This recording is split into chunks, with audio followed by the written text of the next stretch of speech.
ہم کہیں سفر کرتے ہیں, بعض دفعہ کوئی بندہ سیلفی لے رہا ہوتا ہے, لڑکی بھی آگے کھڑی ہو جاتی ہے, اس کو آپ نہیں بھگا سکتے وہاں پہ, وہ غیر اخلاقی حرکت سمجھی جاتی ہے.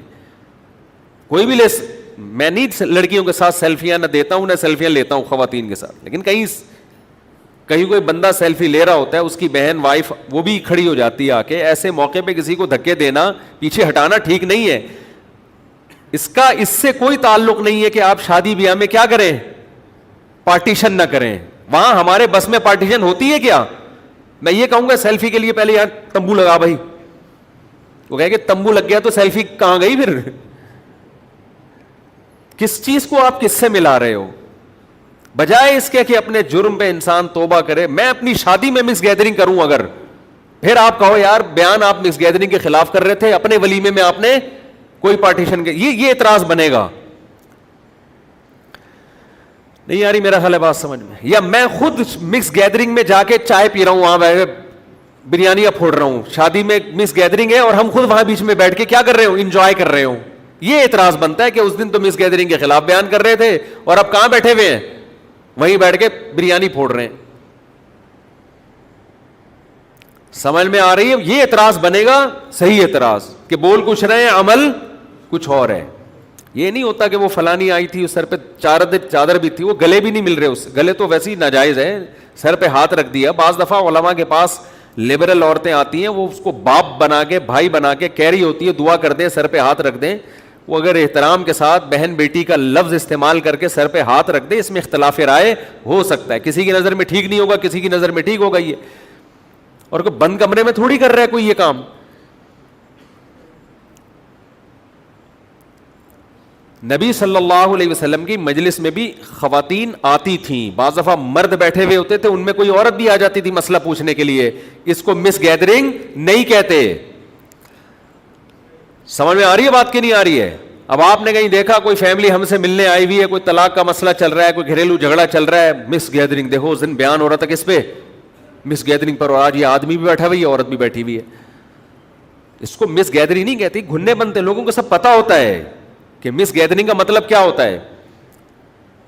یہ تو ایک ضرورت کی چیز ہے. جب کورٹ میں جب جاتے ہیں کیس چلتا ہے تو لڑکا بھی آتا ہے لڑکی بھی آتی ہے نا, گواہوں میں مرد بھی ہوتے ہیں عورتیں بھی ہوتے ہیں. اب آپ کہیں مفتی صاحب نے مکس گیدرنگ کے خلاف بیان کیا تھا اور جج نے یہاں کیا لگائی ہوئی ہے, مکس گیدرنگ.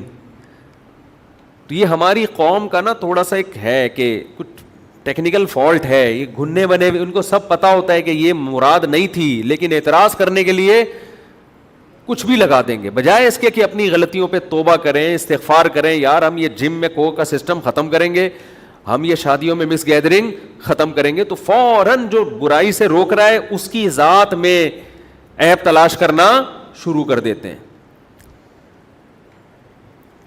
ہمارے حضرت کے دور میں ایک دفعہ مدرسے کی گاڑی, طلبہ کی چھٹیاں ہوئیں تو پکنک کا پروگرام بنایا سب طلبہ کے ساتھ اساتذہ نے. کراچی میں بڑی ٹائٹ بارش ہو رہی تھی تو سب کا ارادہ ہوا کہ جی سب طلبہ کہاں جائیں گے, جی ہاکس میں جائیں گے. ہمارے استاذ بھی طلبہ بھی,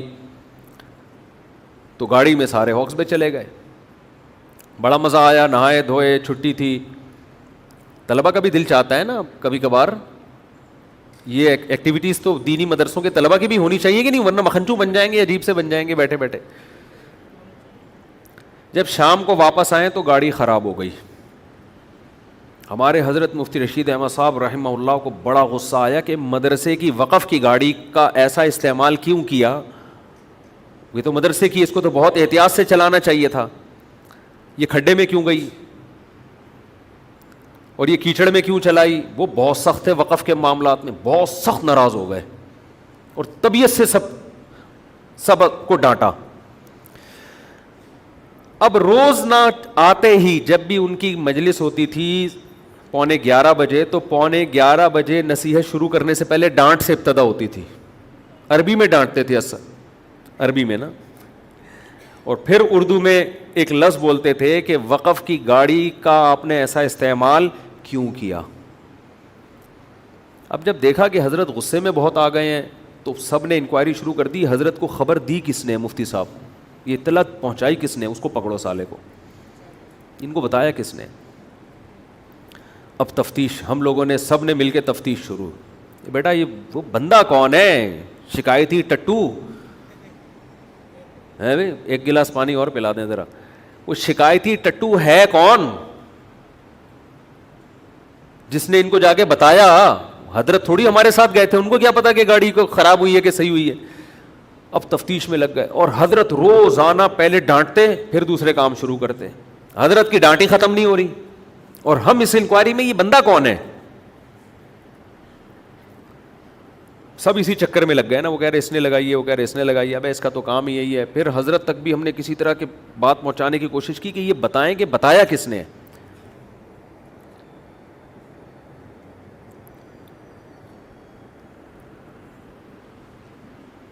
جزاک اللہ, الحمدللہ. تو ایک دن حضرت آئے, حضرت نے فرمایا کہ آپ لوگ سے جو گاڑی خراب ہوئی نا, جو اس کا غلط استعمال ہوا ہے گاڑی کا, یہ بھی جرم ہے. اس سے بڑا جرم یہ ہے کہ اس تفتیش میں کیوں پڑھ رہے ہو کہ شکایت کس نے لگائی. سیدھا سیدھا پرچہ لکھ کے دے دو نا, معذرت آئندہ نہیں کریں گے. یہ لکھنے میں کیا جا رہا ہے؟ یہ بڑے عبرت کی بات ہے. یہ حضرت نے جب کہا, جب ہم نے پیپر لکھ کے دیا حضرت کو کہ حضرت ہم سے بہت بڑی غلطی ہوئی ہے, مدرسے کی گاڑی کو اس طرح استعمال کیا کہ خراب ہو گئی, اپنی گاڑی سمجھ کے استعمال کرنا چاہیے تھا, اور آئندہ ایسی حرکت نہیں ہوگی. یہ ہم نے پرچہ لکھ کے دے کے معذرت کر لی. حضرت نے اس پہ کہا کہ یہ جو آپ لوگوں نے پرچہ اب لکھ کے دیا ہے, پہلے لکھ کے دے دیتے. دیکھو فسادی کا مطلب کیا ہوتا ہے. اسی طرح کے محلے میں فسادی ہوتے ہیں, بجائے اس کے غلطی ہو گئی ہے بھائی سوری کرو, ہر آدمی سے ہو جاتی ہے, آئندہ خیال کریں گے, تاوان بھر دو کہ یہ خراب ہوئی ہے, ہم ریپیئرنگ کروائیں گے اس کی. کوئی طلبہ میں مالدار بھی ہوتے ہیں, وہ کہتے ہیں بھائی ہم ٹھیک کرا دیں گے. کہا کہ یہ جو جرم تھا نا گاڑی کو خراب کر دینا, اس سے بڑا جرم یہ کہ اس تفتیش میں جو لگ گئے ہو نا, یہ شکایت کس نے لگائی ہے, یہ زیادہ بڑا جرم ہے. یہ فسادی ہونے کی علامت ہے کہ اصلاح کا جذبہ نہیں ہے. اس سے ایک نیا فساد کھڑا ہو جاتا ہے نا, اس نے شکایت لگائی ہے, وہ کہتے ہیں میں نے نہیں لگائی, ہم کہتے ہیں اس نے لگائی, اس سے نفرتیں. یہی کام آج ان لوگوں کے خلاف ہو رہا ہے جو برائی سے روکتے ہیں, بجائے اس کے کہ برائی سے روکیں, روکنے والے کے عیب تلاش کرنا شروع کر دیتے ہیں کہ ابے یہ تو خود ایسا ہے, ابے یہ تو خود ایسا ہے, ابے یہ تو یہ کر رہا تھا, ابے تو میرا کے سر پہ ہاتھ رکھا ہوا تھا اس نے, ابے یہ تو یوں کر رہا ہے. ابے چھوڑو بھائی, تمہیں جس برائی سے روکا جا رہا ہے اس کو فوکس کرو, توبہ استغفار کرو. دوسرے کی غلطیوں کو اللہ پہ چھوڑ دو, اللہ ٹھیک کرے گا, یہ آپ کا کام نہیں ہے. سمجھ میں آ رہی ہے بات کہ نہیں آ رہی ہے؟